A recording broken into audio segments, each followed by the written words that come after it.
कैसे हैं आप? मैं यहाँ नया हूँ और यहाँ लिखा है कि शेरों को बंद रखना वरना वो तुम्हें खा जाएंगे। इस कहानी की शुरुआत में हमें लैरी नाम के एक आदमी को दिखाया जाता है जो कि अपनी ज़िंदगी में लूज़र होता है, यानी उसके पास कोई जॉब नहीं और उसने जिस भी काम को शुरू किया उसमें उसे नुकसान हुआ और वो किसी भी काम में कामयाब नहीं हुआ।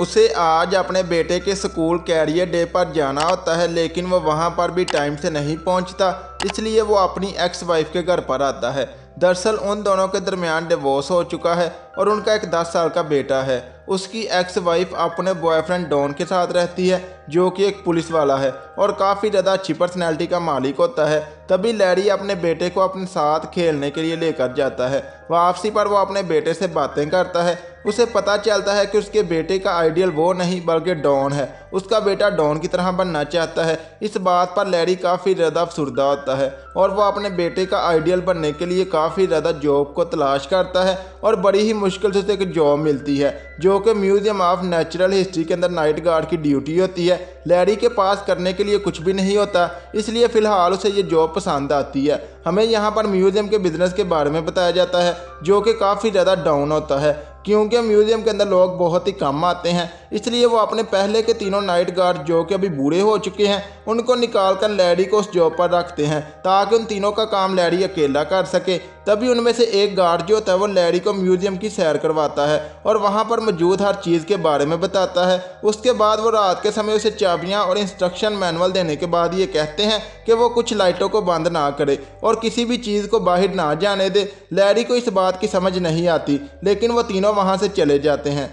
उसके बाद लैरी को हम म्यूजियम के अंदर अकेला देखते हैं। वो वहाँ पर बोर होने लगता है तो उसे कुछ आवाज़ आती है तो वो उस तरफ जाकर देखता है कि जिस जगह पर ड्रैगन का स्केलेटन मौजूद था वो अपनी जगह पर मौजूद नहीं बल्कि वहाँ से गायब हो चुका है और वो काफ़ी ज़्यादा डर जाता है। तभी उसे फिर से वहाँ पर कुछ आवाज़ सुनाई देती है तो वो उस तरफ जाकर देखता है कि ड्रैगन का जो स्केलेटन होता है वो उसके सामने ज़िंदा होता है, यानी कि ड्रैगन के अंदर जान आ गई है। ये देखकर लैरी जो होता है वो काफ़ी ज़्यादा डरकर उसके आगे भागता है और ड्रैगन उसके पीछे, और वो आकर इंस्ट्रक्शन मैनुअल को देखता है तो उसे पता चलता है कि वो उसे मारना नहीं चाहता बल्कि उसके साथ खेलना चाहता है। उसके बाद लैरी देखता है कि म्यूजियम के अंदर जितनी भी चीज़ें मौजूद हैं वो सारी ज़िंदा हो चुकी हैं। तभी वहाँ पर इंस्ट्रक्शन मैनुअल को देखते उसे पता चलता है कि उसे अफ्रीकन मैमल्स को बंद करना होगा और एक वहाँ पर बहुत ही खतरनाक बंदर है जिससे उसे होशियार रहना होगा, नहीं तो वो बंदर उसकी चाबियाँ चुरा लेगा। तभी जब लैरी अफ्रीकन मैमल्स को बंद करने के लिए जाता है तो वहाँ पर जो बंदर होता है वो उसकी चाबियाँ चुरा लेता है। उसके बाद लैरी किसी भी तरह उस बंदर से चाबियाँ लेने में कामयाब होता है, लेकिन वो बंदर जो होता है वो लैरी से इंस्ट्रक्शन मैनुअल को छीन लेता है और उसे फाड़ देता है, जिसके बाद लैरी को अभी कुछ भी समझ में नहीं आ रहा होता। तभी वहाँ पर काफ़ी ज़्यादा चीज़ें जिंदा हो चुकी होती हैं, जिनमें एक शीशे के पीछे लड़की मौजूद होती है जो कि अमेरिकन नेटिव गर्ल थी। वो वहाँ पर मौजूद होती है और वो लैरी को सुन नहीं सकती क्योंकि वो शीशे के पीछे मौजूद होती है।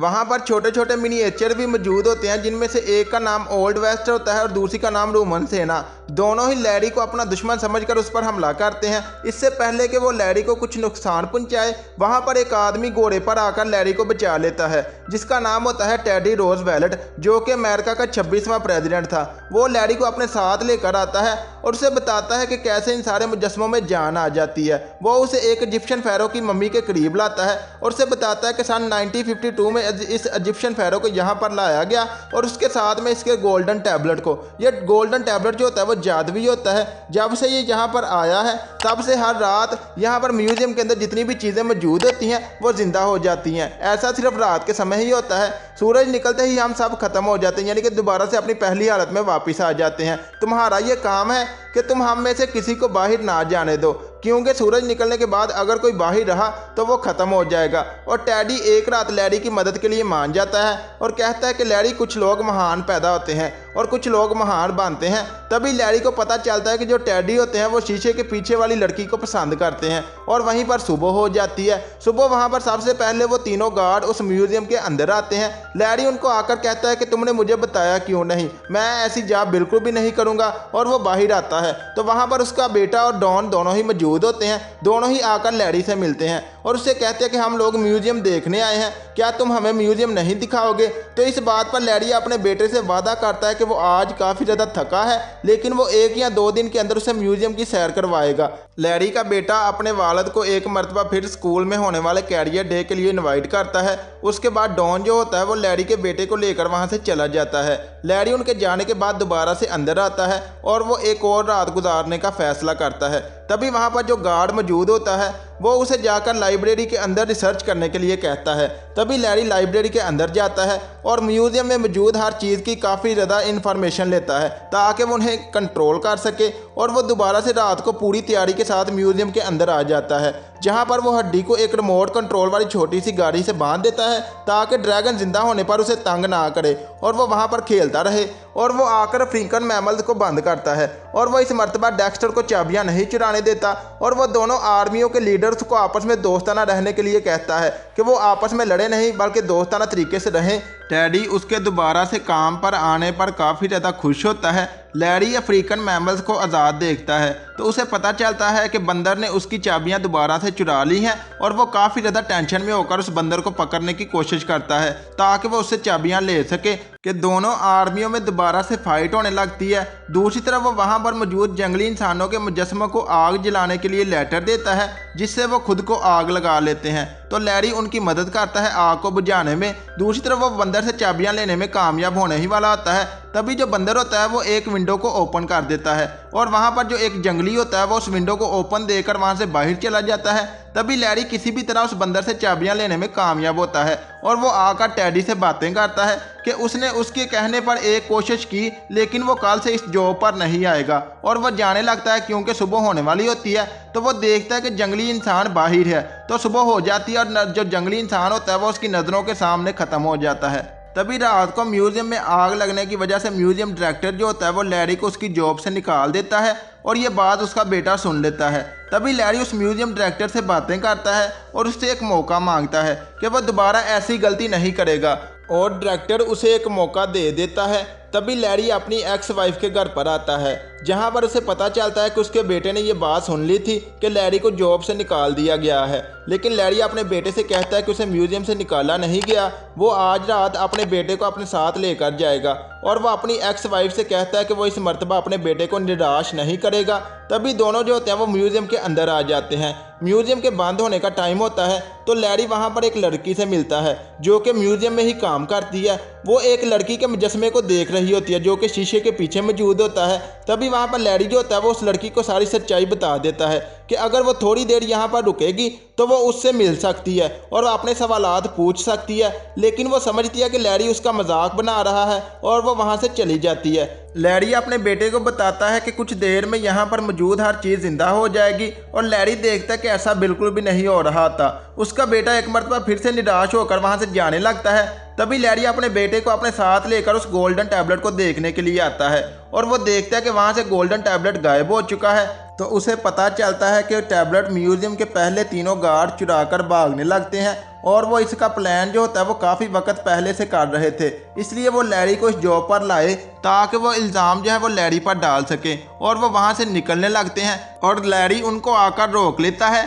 तभी वो गोल्डन टैबलेट जो होता है वो लैरी के बेटे के हाथ में आ जाता है। तभी लैरी जो होता है वो अपने बेटे को उसे एक्टिव करने के लिए कहता है और उसका बेटा जो होता है वो लैरी के कहने पर उसे एक्टिव कर देता है। और तभी वो तीनों गार्ड जो होते हैं वो लैरी को और उसके बेटे को उस इजिप्शियन फ़ायरों के कमरे में बंद कर देते हैं और उस गोल्डन टैबलेट को लेकर वहाँ से जाने लगते हैं। तभी वहाँ पर जो लैरी होता है वो उस इजिप्शियन फ़ायरों को उसकी कब्र से बाहर निकालता है और वो देखता है कि जो इजिप्शियन फ़ायरो होता है उसे काफ़ी ज़्यादा लैंग्वेजेस आती हैं और वो इंग्लिश बोल सकता है, और वो उसकी मदद से उस कमरे से बाहर आते हैं जहां पर लैरी जो होता है वो सब लोगों को एक मोटिवेशनल स्पीच देता है कि हम सब लोगों को मिलकर काम करना होगा, अगर हम सब लोगों ने मिलकर काम नहीं किया तो तुम लोग दोबारा कभी भी जिंदा नहीं होगे, इसलिए हमें मिलकर उन तीनों सिक्योरिटी गार्ड को पकड़ना होगा और अपना टैबलेट वापस लेना है। और वह मिलकर काम करते हैं और वो दो गार्ड को तो बआसानी पकड़ लेते हैं, और तीसरा गार्ड उस टैबलेट को लेकर भागने की कोशिश करता है, लेकिन उसकी गाड़ी के टायर में हवा नहीं होती, जो कि पहले ही उन मिनी क्रिएचर्स के लीडर ने उसके टायर से हवा निकाल दी थी,